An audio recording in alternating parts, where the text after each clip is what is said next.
콧구멍이 보이는 코는요, 창고문이 열려 있어서 재물이 빠져나가 좋지 않은 코로 봅니다. 만약 부부 중 한 사람이 코가 들려 있다면 코가 들려 있지 않는 한 사람이 돈을 관리하며 살아가야 합니다.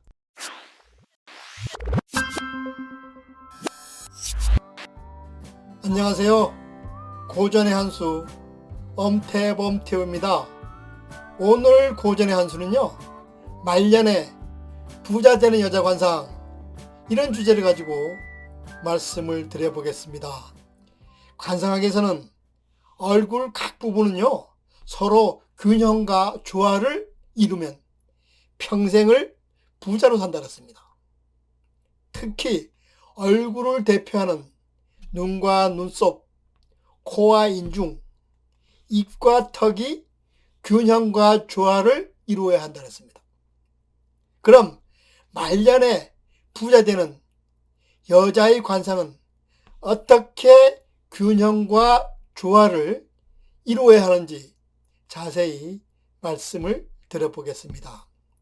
첫째로요, 눈과 눈썹이 조화를 이루어야 됩니다. 눈의 모양은 봉황새의 눈으로 세로보다는 가로 길이가 길어야 좋은 눈으로 봅니다. 관상학적으로 봉환이라고 해서 봉황새의 눈을 가진 사람은요, 왕이나 왕비가 된다 그랬습니다. 눈은 마음의 창입니다. 눈이 맑고 깨끗하면 심성이 맑은 사람이라고 했습니다. 눈을 볼 때는 특히 중요한 부분이 바로 눈동자입니다.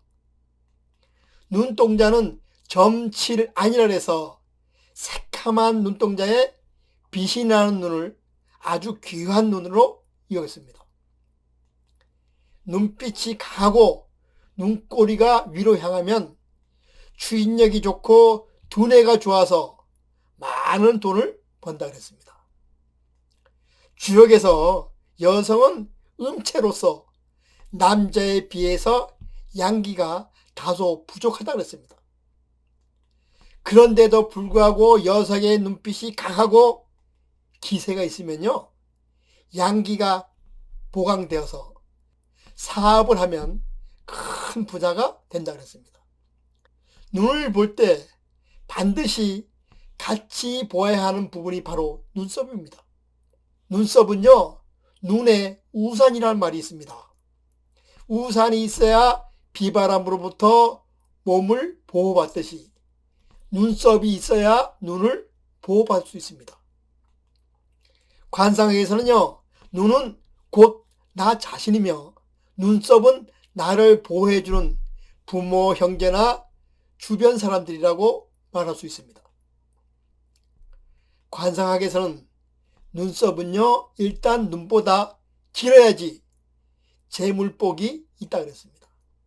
눈이 일직선이거나 초승달 모양의 눈썹의 경우는요, 재물이 잘 들어오는 그런 관상이라고 했습니다.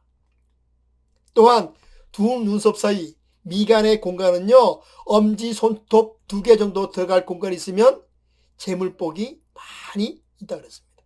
또한 눈과 눈썹 사이 눈두덩이가 여유가 있으면 큰 부자로 산다 그랬습니다. 극단적으로 표현하면 눈썹이 이마에 붙어 있으면 좋습니다. 눈두덩이가 넓은 사람은요, 땅만 사면 그것이 개발되어서 부동산 투자로 돈을 많이 벌게 되는 그런 사람입니다. 적당한 눈두덩이란요, 눈 하나 들어갈 넓이를 말합니다. 관상서인 유장상법에서는 눈썹이 좋으면 귀인의 도움을 받아서 어려움을 잘 극복하고 말년에 부자로 산다 그랬습니다.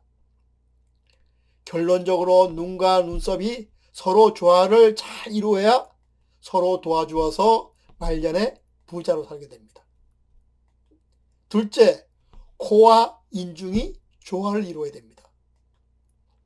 재물운에 가장 큰 영향을 미치는 것이 바로 코입니다. 오죽하면 옛말에 귀 잘생긴 거진이 있어도 코 잘생긴 거진은 없다, 이런 말이 나왔겠습니까? 관상학적으로는요, 코는 재배꿈이라고 해서 경제적인 능력, 즉 물질적인 풍요를 보는 그런 부위입니다. 그래서 부자 관상을 볼 때 가장 많이 보는 곳이 바로 코입니다. 코는요, 두툼하면서 정면에서 보았을 때 콧구멍이 보이지 않는 코가 좋습니다. 또한 콧대가 풍성하고 살집이 있으면서요, 두툼해합니다. 콧대의 길이는요, 돈을 벌 수 있는 재주, 즉 능력을 나타내므로 힘차게 아래로 뻗어 내려갈수록 좋습니다. 또한 콧방울은요, 코를 넓게 받쳐줘야 돈을 저축하는 은행의 역할을 제대로 할 수가 있습니다. 관상학에서는요, 코를 곡식의 창고라고 하고 콧구멍을 곡식의 창고의 문이라고 합니다. 뚜렷이 선 콧방울은요, 곡식을 지키는 창고문의 역할을 합니다. 콧구멍이 보이는 코는요, 창고문이 열려 있어서 재물이 빠져나가 좋지 않은 코로 봅니다. 만약 부부 중 한 사람이 코가 들려 있다면 코가 들려 있지 않는 한 사람이 돈을 관리하며 살아가야 합니다. 코를 이야기할 때 빼놓고 이야기할 수 없는 곳이 바로 인중입니다.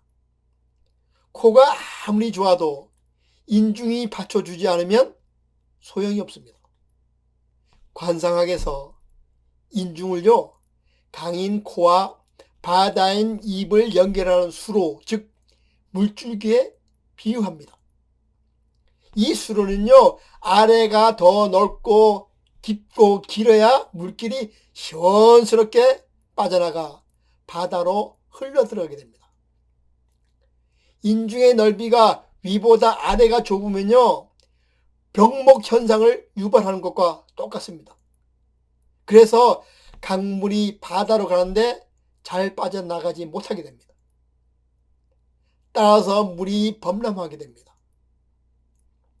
인중의 선이 뚜렷하고 인중 주변 윗입술에 살집이 두둑하게 잘 올라와 있으면 좋은 인중입니다.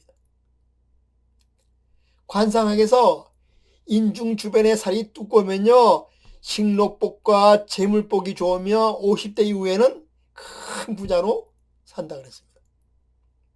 셋째, 입과 턱이 조화를 이루어야 됩니다.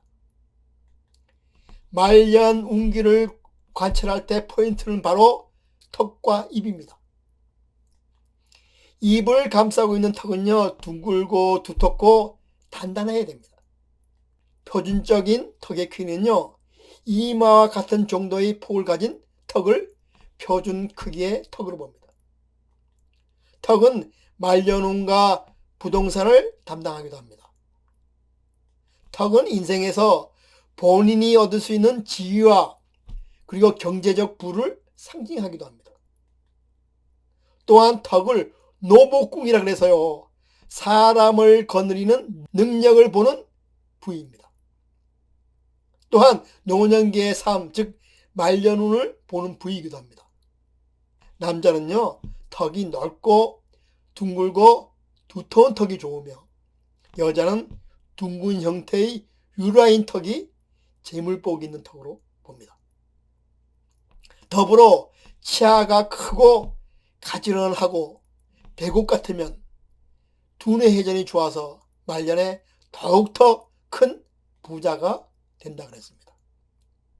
특히 위 앞니 두 개를 대문이라고 부릅니다. 이 이가 크고 휘면요, 집안의 담장 역할을 하기 때문에 들어온 재물이 잘 나가지 않는다 그랬습니다. 입은 크고 넓은 입이 좋으며 입술은 두터워야 재물복이 많다고 그랬습니다. 입꼬리는요, 살짝 올라가면서 또렷할수록 좋습니다. 입은 물길이 모이는 바다이고 입술은 바닷물을 가두는 제방뚝이라고 했습니다. 이런 제방뚝은요, 물보다 높이가 높아야 합니다. 입꼬리가 위로 향하면 마치 제방뚝이 물보다 높아서 물이 넘쳐나지 않는 것과 같습니다. 따라서 제방뚝에 물이 고이듯이 입꼬리가 위로 향하면 재물도 머무르게 됩니다. 따라서 평소에 꾸준히 입꼬리를 올리는 연습을 하면 관상이 바뀌게 되어 말년에 재물복이 좋아지게 됩니다. 좋은 관상은요, 균형과 조화가 잘 맞는 것입니다. 개별적으로요, 뜯어보면 이목구기가 예쁜데도 불구하고 이상하게 편안하지 않는 얼굴이 있습니다. 반대로 특별히 예쁜 것도 없는데 보면 볼수록 편안하고 질리지 않는 얼굴이 있습니다. 그 해답은 바로 균형과 조화에 있습니다. 얼굴에서 모든 것이 균형과 조화를 이룰 때 가장 아름답고 완벽한 관상이 될 수 있습니다. 그럼 오늘 방송은 여기서 마치고요. 다음 시간에 다시 찾아뵙도록 하겠습니다.